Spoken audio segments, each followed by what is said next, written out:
Or what is the best investment you have for your future? Now you may be thinking it's that car, or maybe it's the house, maybe it's the stock exchange, or maybe it's education. And all of these things are great.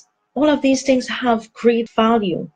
But what I want you to reflect on is your influence. And I would argue that the best investment that you can make is to develop your influence. Now, in my years of experience and reflecting on influence, it reminded me of working with a gentleman. His name was David. Dave for short, he was promoted to store supervisor before his influence was developed.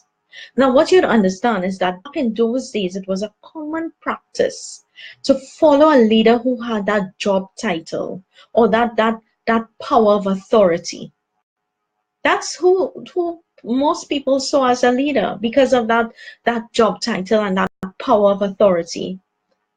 And when I took my first job as a leader, many people, they gave me that respect. They were very respectful of me and they were kind, but I realized that I had no real influence. For me, I had no influence at all. I remember having my first meeting and I began with that agenda. And then Carrie began to speak.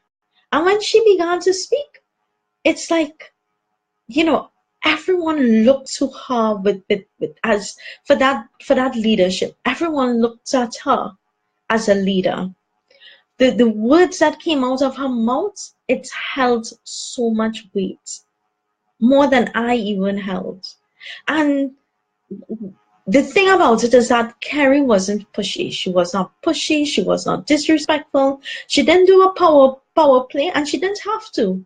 She had that power. She already had that power and that level of influence.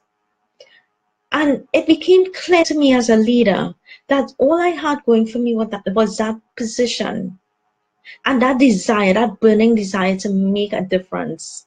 That work ethics. And I figured out pretty quickly that a title and a job position won't get you very far as a leader. It won't. You see, positional leadership have rights. Positional leaders have rights. They have the right to enforce rules. They have the right to tell people what to do. And they use whatever power is granted onto them. That's what they do. But real leadership is having authority. Real leadership is being a person others will gladly and confidently follow. Real leaders know the difference between position and influence. And it is the difference between a boss and being a leader. Now remember this, position is a place to start as a leader. But it's a terrible, terrible place to stay. I want to thank you for being with me on 2 Minute Reflection with Sally. Thank you.